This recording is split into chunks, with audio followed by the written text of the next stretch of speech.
ಪ್ರಕರಣ ರಾಜತಾಂತ್ರಿಕ ಪಾಸ್ಪೋರ್ಟ್ ರದ್ದತಿ ವಿಚಾರಕ್ಕೆ ಸಂಬಂಧಪಟ್ಟಂತೆ ಕರ್ನಾಟಕ ಸರ್ಕಾರ ಏನು ಪತ್ರವನ್ನ ಬರೆದಿತ್ತು, ಅದಕ್ಕೆ ಬ್ರೇಕಿಂಗ್ ಅಪ್ಡೇಟ್ ಬರ್ತಾ ಇದೆ. ಈಗ ವಿದೇಶಾಂಗ ಇಲಾಖೆ ಮಿನಿಸ್ಟ್ರಿ ಆಫ್ ಎಕ್ಸ್ಟರ್ನಲ್ ಅಫೇರ್ಸ್ ಈಗ ಅದಕ್ಕೆ ಶೋಕಾಸ್ ನೋಟಿಸ್ ಅನ್ನ ಕೊಟ್ಟಿದೆ. ಪ್ರಜ್ವಲ್ ರೇವಣ್ಣ ಅವರಿಗೆ ಶೋಕಾಸ್ ನೋಟಿಸ್ ಹೊರಡಿಸಿದೆ ಅನ್ನೋದು ಸರಿಯಾದ ಪದ, ಯಾಕಂತಂದ್ರೆ ಎಲ್ಲಿದ್ದಾರೆ ಆತ ಅನ್ನೋದೇ ಗೊತ್ತಿಲ್ಲ. ಶೋಕಾಸ್ ನೋಟಿಸ್ ಅನ್ನ ಹೊರಡಿಸಿದೆ. ಯಾಕೆ ನೀವು ರಾಜತಾಂತ್ರಿಕ ಪಾಸ್ಪೋರ್ಟ್ ಅನ್ನ ಈ ರೀತಿಯಾಗಿ ಬಳಕೆ ಮಾಡ್ತಾ ಇದ್ದೀರಿ ಅಂತ ಏನೋ ಪ್ರಶ್ನೆ ಕೇಳಲಾಗಿರುತ್ತೆ ಆ ಒಂದು ನೋಟಿಸ್ ನಲ್ಲಿ. ಸೊ ಪ್ರಜ್ವಲ್ ರೇವಣ್ಣಗೆ ಇದೀಗ MEA ministry of external affairs show cause notice ಹೊರಡಿಸಿದೆ. ವಿದೇಶಾಂಗ ಇಲಾಖೆ ಶೋಕಾಸ್ ನೋಟಿಸ್ ಹೊರಡಿಸಿದೆ. SIT ಕರ್ನಾಟಕದಿಂದ ಪತ್ರವನ್ನ ಬರೆದಿತ್ತು. ಆ ಬೆನ್ನಲ್ಲಿ ಈ ಒಂದು ಘಟನೆ ನಡೆದಿದೆ. ಅಪ್ಡೇಟ್ ಪಡ್ಕೊಳ್ಳೋಣ. ಪ್ರತಿನಿಧಿ ಮಾದೇಶ್ ಕನೆಕ್ಟ್ ಆಗಿದ್ದಾರೆ. ಮಾದೇಶ್, ಶೋಕಾಸ್ ನೋಟಿಸ್ ಕೊಟ್ಟಿರ್ತಕ್ಕಂಥದ್ದು ಅಂತ ಏನೇನಿದೆ ಶೋಕಾಸ್ ನೋಟಿಸ್ ಅಲ್ಲಿ?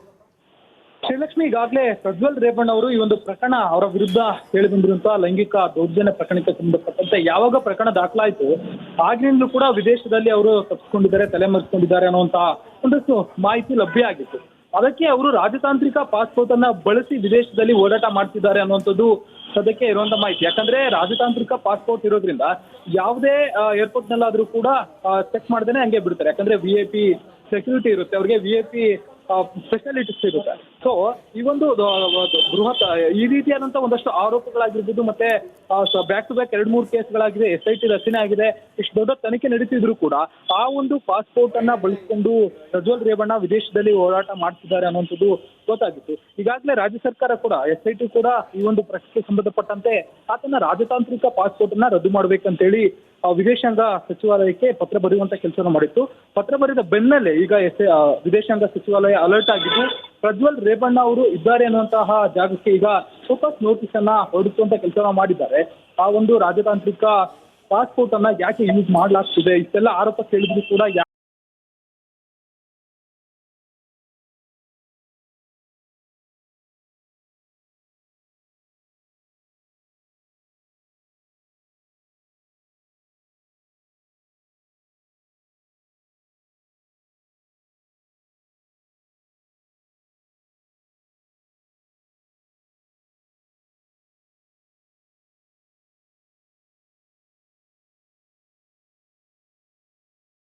ಯಾಕೆ ಅವರು SIT ಕಾಂಟ್ಯಾಕ್ಟ್ ಗೆ ಬರ್ತಿಲ್ಲ ಅನ್ನುವಂಥದ್ದಕ್ಕೆ ಉತ್ತರ ನೀಡುವಂತೆ ಈಗಾಗಲೇ ಶೋಕಾಸ್ ನೋಟಿಸ್ ಅನ್ನ ನೀಡುವಂತ ಕೆಲಸ ಮಾಡಲಾಗಿದೆ. ಥ್ಯಾಂಕ್ ಯು ಮಾದೇಶ್ ಡೀಟೇಲ್ಸ್ಗಾಗಿ. ರಾಜತಾಂತ್ರಿಕ ಪಾಸ್ಪೋರ್ಟ್ ರದ್ದತಿ ವಿಚಾರಕ್ಕೆ ಸಂಬಂಧಪಟ್ಟಂತೆ ಕರ್ನಾಟಕ ಸರ್ಕಾರ ಏನು ಪತ್ರವನ್ನ ಬರೆದಿತ್ತು, ಅದಕ್ಕೆ ಬ್ರೇಕಿಂಗ್ ಅಪ್ಡೇಟ್ ಬರ್ತಾ ಇದೆ. ಈಗ ವಿದೇಶಾಂಗ ಇಲಾಖೆ ಮಿನಿಸ್ಟ್ರಿ ಆಫ್ ಎಕ್ಸ್ಟರ್ನಲ್ ಅಫೇರ್ಸ್ ಈಗ ಅದಕ್ಕೆ ಶೋಕಾಸ್ ನೋಟಿಸ್ ಅನ್ನ ಕೊಟ್ಟಿದೆ. ಪ್ರಜ್ವಲ್ ರೇವಣ್ಣ ಅವರಿಗೆ ಶೋಕಾಸ್ ನೋಟಿಸ್ ಹೊರಡಿಸಿದೆ ಅನ್ನೋದು ಸರಿಯಾದ ಪದ, ಯಾಕಂತಂದ್ರೆ ಎಲ್ಲಿದ್ದಾರೆ ಆತ ಅನ್ನೋದೇ ಗೊತ್ತಿಲ್ಲ. ಶೋಕಾಸ್ ನೋಟಿಸ್ ಅನ್ನ ಹೊರಡಿಸಿದೆ. ಯಾಕೆ ನೀವು ರಾಜತಾಂತ್ರಿಕ ಪಾಸ್ಪೋರ್ಟ್ ಅನ್ನ ಈ ರೀತಿಯಾಗಿ ಬಳಕೆ ಮಾಡ್ತಾ ಇದ್ದೀರಿ ಅಂತ ಏನೋ ಪ್ರಶ್ನೆ ಕೇಳಲಾಗಿರುತ್ತೆ ಆ ಒಂದು ನೋಟಿಸ್ ನಲ್ಲಿ. ಸೊ ಪ್ರಜ್ವಲ್ ರೇವಣ್ಣಗೆ ಇದೀಗ MEA ministry of external affairs show cause notice ಹೊರಡಿಸಿದೆ. ವಿದೇಶಾಂಗ ಇಲಾಖೆ ಶೋಕಾಸ್ ನೋಟಿಸ್ ಹೊರಡಿಸಿದೆ. SIT ಕರ್ನಾಟಕದಿಂದ ಪತ್ರವನ್ನ ಬರೆದಿತ್ತು. ಆ ಬೆನ್ನಲ್ಲಿ ಈ ಒಂದು ಘಟನೆ ನಡೆದಿದೆ. ಅಪ್ಡೇಟ್ ಪಡ್ಕೊಳ್ಳೋಣ. ಪ್ರತಿನಿಧಿ ಮಾದೇಶ್ ಕನೆಕ್ಟ್ ಆಗಿದ್ದಾರೆ. ಮಾದೇಶ್, ಶೋಕಾಸ್ ನೋಟಿಸ್ ಕೊಟ್ಟಿರ್ತಕ್ಕಂಥದ್ದು ಅಂತ ಏನೇನಿದೆ ಶೋಕಾಸ್ ನೋಟಿಸ್ ಅಲ್ಲಿ? ಶ್ರೀಲಕ್ಷ್ಮಿ, ಈಗಾಗಲೇ ಪ್ರಜ್ವಲ್ ರೇವಣ್ಣ ಅವರು ಈ ಒಂದು ಪ್ರಕರಣ ಅವರ ವಿರುದ್ಧ ಕೇಳಿ ಬಂದಿರುವಂತಹ ಲೈಂಗಿಕ ದೌರ್ಜನ್ಯ ಪ್ರಕರಣಕ್ಕೆ ಸಂಬಂಧಪಟ್ಟಂತೆ ಯಾವಾಗ ಪ್ರಕರಣ ದಾಖಲಾಯಿತು ಆಗಿನಿಂದಲೂ ಕೂಡ ವಿದೇಶದಲ್ಲಿ ಅವರು ತಪ್ಪಿಸ್ಕೊಂಡಿದ್ದಾರೆ, ತಲೆಮರೆಸಿಕೊಂಡಿದ್ದಾರೆ ಅನ್ನುವಂತಹ ಒಂದಷ್ಟು ಮಾಹಿತಿ ಲಭ್ಯ ಆಗಿತ್ತು.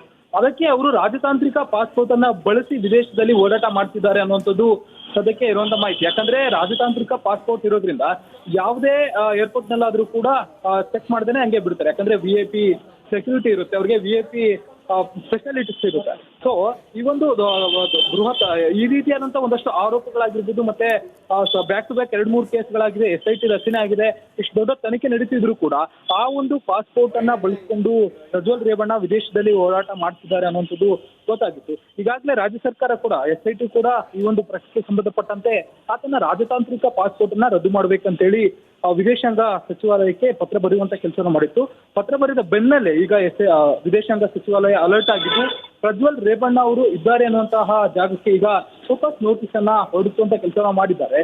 ಆ ಒಂದು ರಾಜತಾಂತ್ರಿಕ ಪಾಸ್ಪೋರ್ಟ್ ಅನ್ನ ಯಾಕೆ ಯೂಸ್ ಮಾಡ್ಲಾಗ್ತಿದೆ, ಇಷ್ಟೆಲ್ಲ ಆರೋಪ ಕೇಳಿದ್ರು ಕೂಡ ಯಾಕೆ ಅವರು SIT ಕಾಂಟ್ಯಾಕ್ಟ್ ಗೆ ಬರ್ತಿಲ್ಲ ಅನ್ನುವಂಥದ್ದಕ್ಕೆ ಉತ್ತರ ನೀಡುವಂತೆ ಈಗಾಗಲೇ ಶೋಕಾಸ್ ನೋಟಿಸ್ ಅನ್ನ ನೀಡುವಂತ ಕೆಲಸವನ್ನ ಮಾಡಲಾಗಿದೆ.